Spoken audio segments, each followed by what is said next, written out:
नमस्कार दोस्तों। अश्वगंधा के बीज से नर्सरी तैयार करने के लिए सबसे पहले हमें बीज को 24 घंटे के लिए भिगो कर रखना है। इससे क्या होगा, बीज नरम हो जाएंगे और जर्मिनेशन अच्छी तरह से करेंगे।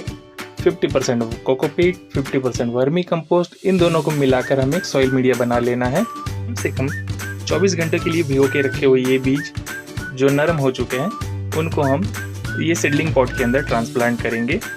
जो हमने सॉइल मीडिया बना कर रखी है उसके अंदर एक सीडलिंग पॉट के अंदर कम से कम हमें 2 बीज को ट्रांसप्लांट करना है। इससे क्या होगा कि अगर कोई एक बीज अगर जर्मिनेट नहीं भी होता है तो दूसरे बीज से हमें एक पौधा ज़रूर मिलेगा। एक बात हमेशा याद रखिए कि जो बीज भी हमें ना चुटकी में उठाने पड़ते हैं, यानी कि बहुत छोटे छोटे होते हैं, उनकी हमेशा ना नर्सरी तैयार की जाती है। देखिए कुछ इस तरह से ये छोटे छोटे अश्वगंधा के बीज हैं। टमाटर के बीज भी इसी तरह से होते हैं।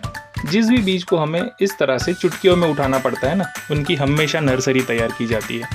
और जो बीज हम हाथों से उठा सकते हैं, उंगली से उठा सकते हैं, उनको सीधे ही गमलों के अंदर ट्रांसप्लांट कर सकते हो।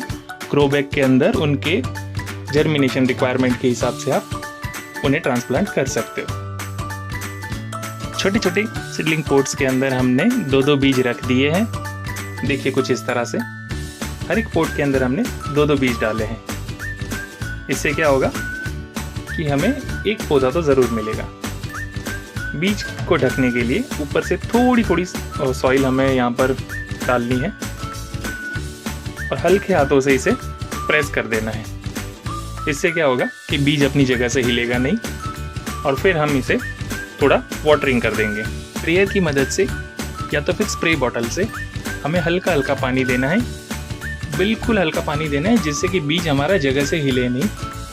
और याद रखना है कि मिट्टी बिल्कुल सॉगी नहीं होनी चाहिए, बिल्कुल थोड़ा कम ही पानी देना है।